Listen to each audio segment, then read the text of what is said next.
Before we begin, take a moment to breathe. This story isn't about grand romance. It's about the quiet moments that build or break a marriage. The things we overlook. The words we don't say.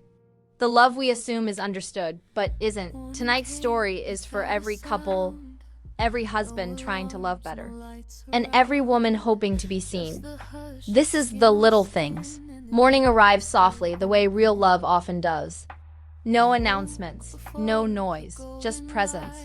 Daniel woke before the sun, the room still wrapped in that sacred quiet between night and day. Beside him, Emily slept turned slightly toward him, as if even in rest, she needed to feel he was still there. He didn't reach for his phone. He didn't rush the moment. Instead, he watched her. The faint tiredness beneath her eyes. The way her hair spilled across her cheek. The slow, steady rhythm of her breathing. He had learned something over the years. Something most men were never taught. Women don't want perfection.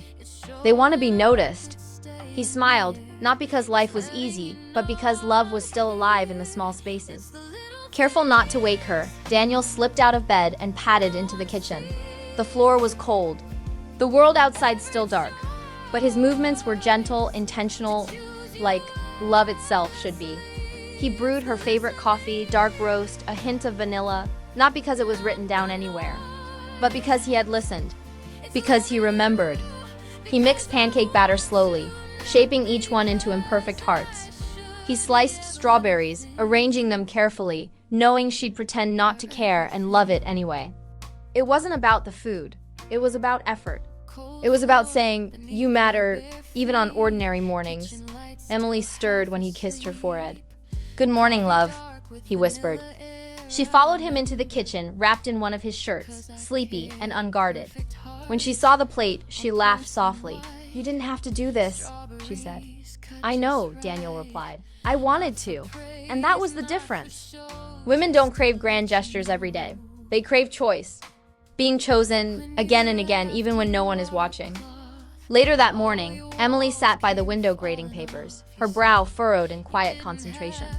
Daniel noticed the signs she never spoke out loud, the tight shoulders, the way she paused longer than usual, the heaviness she carried without complaint. He had learned something else too. Women don't want solutions first. They want understanding. He picked up a small notebook, worn, folded, unfinished. "I wrote something," he said gently. "For me?" she asked. He nodded. It wasn't a perfect poem. It didn't rhyme cleanly. But it was honest. He read about the way her kindness softened rooms. About how her strength carried others while she asked for nothing. About how her presence had steadied him on days she never knew he was drowning. Tears filled her eyes. Not because the words were beautiful, but because they were true. "You see me," she whispered. And Daniel answered with the most powerful thing a man can give. "I hear you. I see you. And I'm still here."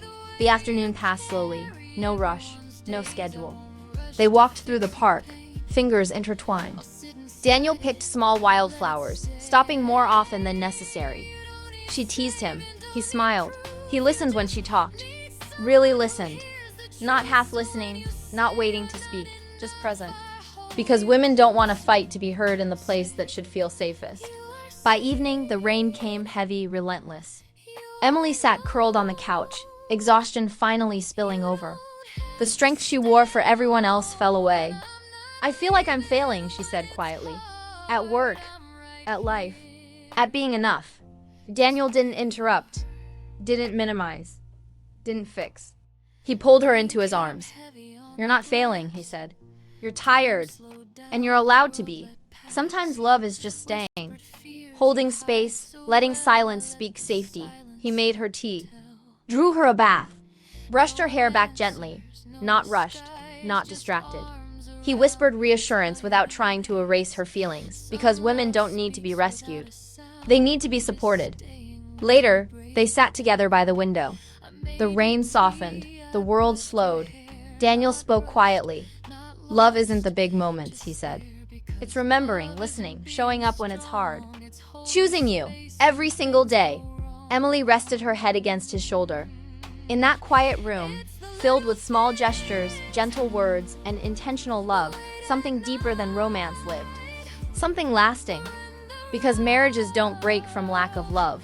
They break from lack of attention, from unheard feelings, from forgotten tenderness. And Daniel had learned the truth most men learn too late. The little things are everything. If this story touched you, let it stay with you. The message is simple but powerful. Love grows through attention, through listening, through choosing your partner in the ordinary moments. The little things you ignore today may be the very things your partner is quietly wishing for. If you believe love is built in moments like these, please subscribe to our channel for more emotional, meaningful stories. And in the comments below, tell us what little thing matters most to you in a relationship. Your story might help someone else feel seen. Thank you for listening. Until next time.